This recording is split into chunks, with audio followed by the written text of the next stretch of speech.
헌법재판소에서는 탄핵 심판 결론을 내기 위한 세 번째 재판관 회의를 이어가고 있습니다. 오는 13일에 퇴임하는 이정미 헌재소장 권한대행의 후임은 이르면 오늘 오후에 지명될 예정입니다. 현장에 나가 있는 취재기자 연결합니다. 최두희 기자. 네, 헌법재판소에 나와 있습니다. 예, 재판관 회의가 진행 중이죠? 네, 그렇습니다. 헌법재판소는 2시간쯤 전부터 탄핵 심판 결론을 내기 위한 재판관 회의를 열고 있습니다. 변론 종결 후 세 번째 재판관 회의인데 평소와 마찬가지로 극도의 보안 속에서 비공개로 진행되고 있습니다.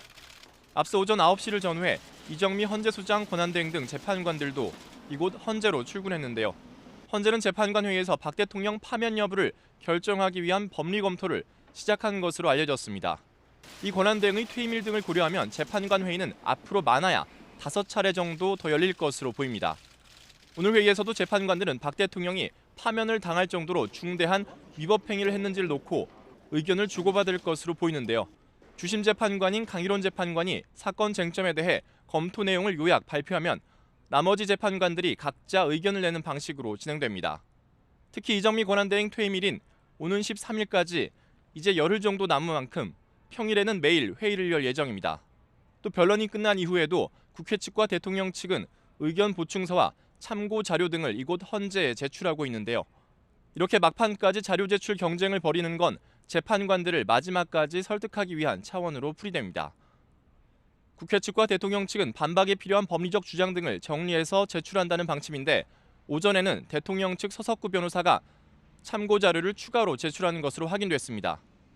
이런 가운데 헌재는 탄핵 심판 최종 선고일에 생중계를 허용하는 방안도 긍정적으로 검토하고 있습니다. 특히 1시간 전후로 예상되는 생중계가 허용되면 최종 결론이라든가 결정 이유 등 심판 과정 전부가 공개될 것으로 보입니다. 이정미 권한대행 후임 재판관도 이르면 오늘 지명된다고요? 네, 그렇습니다. 이정미 권한대행은 오는 13일 퇴임하는데요. 양승태 대법원장이 이르면 오후쯤 이 권한대행의 후임 재판관 후보자를 공개할 것으로 알려졌습니다. 다만 대법원에서는 구체적인 시기나 일정은 정해진 바 없다는 기존 입장을 되풀이하며 시기에 대해 조심스러운 입장인데요. 결국은 양승태 대법원장의 의의 중에 달린 셈입니다. 이 권한대행은 지난 2011년 3월 이용훈 당시 대법원장 지명으로 헌법재판관에 임명된 만큼 후임 재판관 지명도 대법원장의 몫인데요. 후임으로는 강형주 서울중앙지법원장과 이종석 수원지방법원장, 안철상 대전지방법원장과 이은혜 서울가정법원 수석부장판사, 그리고 여미숙 서울고법 부장판사 등이 물망에 오른 것으로 알려졌습니다. 다만 하마평에 오르지 않은 의회 인사가 낙점될 수 있다는 예상도 나옵니다.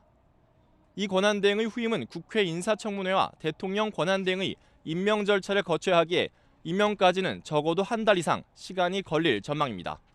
지금까지 헌법재판소에서 YTN 최두희입니다.